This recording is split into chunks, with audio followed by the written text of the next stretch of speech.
पुरानी शहर लोगों की और पूरे हैदराबाद सिटी लोगों को मेरे तरफ से पेशगी ईद उल फितर मुबारक। Thank you. आप तमाम नाजरीन का इस्तकबाल है HN न्यूज में। नाजरीन आइए देखते हैं आज के चंद अहम खबरें कुछ ही मिनटों में। साबिक रियासती वजीर एराबली दयाकर राव ने कहा कि BRS को दोबारा TRS से मौसूम किए जाने का इम्कान है। इन्होंने कहा कि नाम की ये तब्दीली लोकसभा इंतखाबात के बाद की जाएगी। यहाँ सहाफियों से बातचीत करते हुए ई दयाकर राव ने कहा कि कांग्रेस हुकूमत इनके खिलाफ साजिश कर रही है, उन्हें फोन टैपिंग केस में फंसे और जेल भेजने की कोशिश कर रही है, जिससे उनका कोई लेना देना नहीं है। दयाकर राव ने कहा जेल जाने तैयार है, लेकिन पार्टी तब्दील करने का सवाल ही पैदा नहीं होता। इन्होंने कहा कि अगर कोई जमानतों पर अमलावरी के बारे में सवाल तो कांग्रेस हुकूमत उन्हें मुकदमात में फंसाने की धमकी देती है। इन्होंने कहा कि पहले भी मुझे किसानों की तायीद करने पर पुलिस ने 3 बार मारा पीटा था।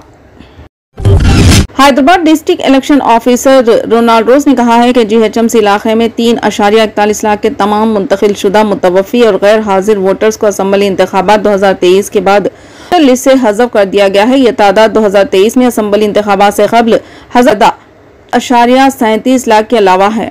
कमीशन ऑफ इंडिया ने लोकसभा इंतखाबात 2024 में वोटर टर्न आउट को बढ़ाने के लिए मुंतखब अजला के म्यूनिसिपल कमिश्नरों और जिले इंतखाबी ऑफिसरों के साथ निर्वाचन सदन नई दिल्ली में कम वोटर टर्न आउट कॉन्फ्रेंस का इनेकाद किया। इस मौके पर ECI के जरिए वोटरों की बेहिसी पर एक किताबचा जारी किया गया। तेलंगाना इन 11 रियासतों में से एक है जिसमें 2019 के लोकसभा इंतखाबात में 40% की कौमी औसत से कम वोटर टर्नआउट दर्ज किया गया है।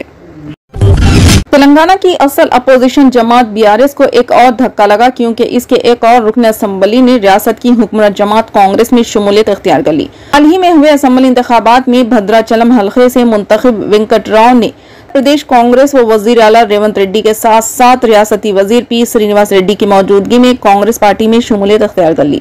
वेंकट मुतहिदा जिले खम्मम से पार्टी के वाहिद रुकन असम्बली थे। इनके बरसर इख्तिदार जमात में शामिल होने से जिले में अब भी कोई भी रुकन असम्बली नहीं रहा। हाल ही में वेंकट राव ने महबूबाबाद पार्लिमानी हल्के के कांग्रेस लीडरों के इजलास में शिरकत की थी, जो रियासती वजीर T नागेश की सदारत में मुनक़िद हुआ था। हाल ही में वो भद्राद्री कोत्तागुड़ेम जिले में कांग्रेस के इजलास में भी नजर आए थे। वेंकट राव BRS पार्टी के सरगर्मियों और पार्लियामेंट की सतह पर हुए जायजे इजलास से भी दूर रहे।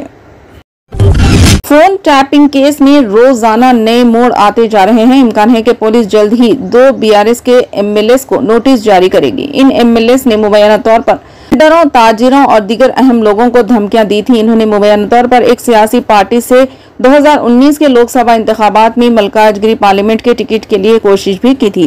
Task force DCP Radha Kishan Rao से पुलिस हिरासत के तीसरे दिन पुलिस ने मुबैना तौर पर इनसे ज़िमनी इंतखाबात के लिए गैर कानूनी फंड्स मुंतकिल करने के बारे में पूछताछ की। मुख्तलिफ जराए से मालूमात हासिल करने और इस मामले में मुलजिमीन के इंकशाफात के बाद पुलिस ने मुबैना तौर पर अपने कुछ अफसरान को, जो अब साबिका नलकुंडा और वरंगल अजरा में काम कर रहे हैं, को तलब किया और इनसे पूछगछ की। अब तक पुलिस ने फोन टैपिंग केस में 4 अफराद को गिरफ्तार किया है, जिसमें रुकने कौंसल को नोटिस जारी किए जाने का इम्कान है। इस नाम को पुलिस ने सेगा राज भी रखा। सऊदी अरब में रिवायत हिलाल की मामलात मुमलिकती अदालत उज़्मा के जरिए तय होते हैं कि तवक्को की जा रही है कि शवाल का चांद पीर की शाम भी नजर आ सकता है। इसी के पेश नजर सऊदी अरब के सुप्रीम कोर्ट ने कहा है कि मुमलिकत में शवाल का चांद 8 अप्रैल बरोज़े पीर देखा जाए। शवाल का चांद रमजान के महीने के इख्तिताम और ईद उल फित्र के आगाज का इशारा देगा। अरब न्यूज के मुताबिक अदालत ने ऐलान कहा है कि कोई भी शख्स शवाल चांद खाली आंख से या दूरबीन के जरिए देखे। सुप्रीम के मुताबिक चांद नजर आ जाए तो इसकी इत्तला करीबी अदालत को दे और अपना बयान रिकॉर्ड कराए। अदालत जाने के लिए लोग अपने करीबी मरकज से भी राब्ता कर सकते हैं। सऊदी अरब और बेशतर अरब ममालिक 11 मार्च को रमजान का आगाज हुआ। अगर पीर को चांद नजर नहीं आता है तो मंगल 30 रमजान और ईद उल फित्र चाहशुंबे को होगी। वाज़ेह है कि पीर के रोज सूरज ग्रहण के पेश नजर इस बात का ऐलान पिछले हफ्ते किया गया था कि ईद चाहशुंबे के रोज होगी। साल 2024 का पहला सूरज ग्रहण आज 8 अप्रैल को होगा, जो अगले 20 साल तक दोबारा दिखाई नहीं देगा। लाइफ साइंस के मुताबिक रवा साल सूरज ग्रहण का आगाज मैक्सिको से होगा। यहाँ से शुमाली मशरिकी सिमत में अमेरिका की जानिब से सफर करता हुआ कनाडा के मशरिकी सूबों में इख्तिताम पजीर होगा। अमेरिका की 15 रियासतों में मुकम्मल सहन यानी चांद 100 सूरज के सामने आ जाएगा का मुशाहिदा 4 मिनट 20 सेकंड तक किया जा सकेगा। बरसगीर में रात होने के सबब इसका मुशाहिदा नहीं किया जा सकेगा। अलबत्ता करीबी यूरोप, जनूबी अमेरिका अटला में दीगर मुकामात पर सूरज ग्रहण दिखाई देगा। मीडिया रिपोर्ट्स के मुताबिक महकमे मौसमियात का कहना है कि सूरज ग्रहण का आगाज हिंदुस्तानी वक्त के मुताबिक 8 अप्रैल 9:12 पर होगा। 10:08 पर सूरज ग्रहण उरूज पर होगा। सूरज ग्रहण का इख्तिताम 9 अप्रैल को रात 2:22 पर होगा। दुनिया में आखिरी बार मुकम्मल सूरज ग्रहण दिसंबर 2021 में हुआ था, मगर इसका मुशाहिदा सिर्फ अंटार्कटिका में हुआ था। माधोपुर पुलिस स्टेशन के सब इंस्पेक्टर और कांस्टेबल को महकमे इंसदाद रिश्वत सतानी के हुकाम ने 1000 रुपये रिश्वत लेते हुए पकड़ लिया। तफसीलात के मुताबिक लक्ष्मण नामी शख्स से एक मुकदमे में इसे गिरफ्तार न करने और लोक अदालत में इसे मसले की यकसुई के लिए सेक्टर रंजीत ने 1 लाख रुपये रिश्वत तलब की थी। शिकायत कुनिंदा ने 30,000 रुपये देने का वादा किया और इसने ACB के हुकाम को इत्तला दे दी। कल जब स्टेशन के राइटर विक्रम के साथ सब इंस्पेक्टर रिश्वत की रकम कबूल कर रहे थे, इन दोनों को रंगे हाथों पकड़ लिया गया। जराये के लक्ष्मण मकान तामीर करवा रहा था और ने पुलिस से रुजू होकर शिकायत की थी कि वो शख्स इसकी अराजी पर मकान तामीर करवा रहा है। पुलिस ने इस मामले में खातून की शिकायत पर केस दर्ज कर लिया था। सब इंस्पेक्टर रंजीत ने लक्ष्मण को पुलिस स्टेशन तलब किया और आगे की कार्रवाई न करने के लिए 1 लाख रुपए नकद रकम बतौर और रिश्वत तलब की थी। लक्ष्मण ने ACB से शिकायत कर दी थी।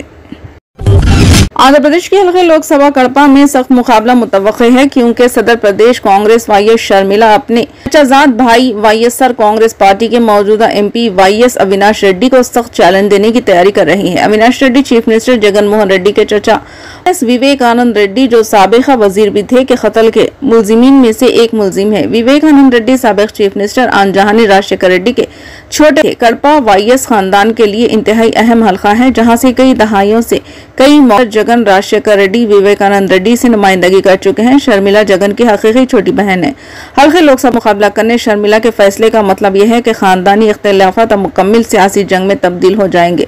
तेलंगाना की सियासत से अपनी सियासत मुहिम का आगाज करने वाली YS शर्मिला ने अपनी पार्टी YSR तेलंगाना पार्टी को कांग्रेस में जम कर दिया था और अपनी सियासत का मरकज आंध्र प्रदेश कर दिया, जहां उन्हें शर्मिला को सदर प्रदेश कांग्रेस का सरबराह बनाया गया है। 2019 के असेंबली इंतखाबात से ऐन कबल 15 मार्च को विवेकानंद रेड्डी के वाकया पेश आया था। इस वाकये की अब CBI तहकीकात की जा रही है।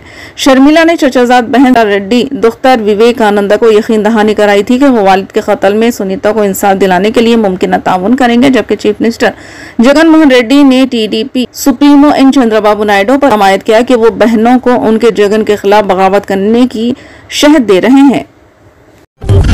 Telangana minorities residential school institution society टिमरेज के आज़िम मुस्लिम मुलाजिमों के घराने ईद की खुशियां मनाने से शायद महरूम ही रह जाएंगे, क्योंकि मुलाजिमीन को ईद के पेश नजर भी तनख्वाहें जल्द इसाल करने पर हुकाम ने गौर ही नहीं किया। बताया जा रहा है कि टिमरेज के आज़िम मुलाजिमीन और सोर्सेज पर खिदमत अंजाम देने वाले मुलाजिमीन को हर माह 15 तारीख के बाद ही तनख्वाह इसाल की जाती है। रियासती हुकूमत माह सय्याम में मुस्लिम मुलाजिमीन को राहत पहुंचाने के लिए औकातकार में 1 घंटे की तखफीफ करते हुए उन्हें 4 बजे शाम ही घर चले जाने की इजाजत दी थी। हत्ता कि कभी ईदें व त्यौहार महीने की आखिरी तारीख में वाक़ई होने की सूरत में 2-3 दिन कबल ही तनख्वाहें जारी कर दी जाती है। लेकिन अंदाजे के मुताबिक टिमरेज में 5,500 से ज्यादा आर्जी मुलाजिमीन हैं, जिनमें 2/3 से ज्यादा मुलाजिमीन ऐसे हैं जिनका माहाना मुशाहरा 15,000 था 20,000 रुपये है। इन मुलाजिमीन में data entry operator, attenders, housing keeping staff, security guards, electricians और वार्डन्स हैं और इन मुलाजिमतों में काबिल लिहाज तादाद मुसलमानों की है। इदारे के खुबाइस ये गरीब मुलाजमीन ईद मनाने से खासिर है, अगरचे इनकी तनख्वाहें इतनी नहीं है कि इनके घर खर्च के अलावा कुछ बचत हो सके। फिर भी ईद से कबल इनके हाथ कुछ पैसे आ जाएं तो अपनी बसात के मुताबिक कुछ तो खरीद लेते। ऐसे आर्जी मुलाजमीन जिनकी तनख्वाहें हुकूमत के खलतरीन उजरत इशारिया में सबसे निचली सतह पर है, उन्हें साल में 1 मरतबा बोनस भी नहीं दिया जाता।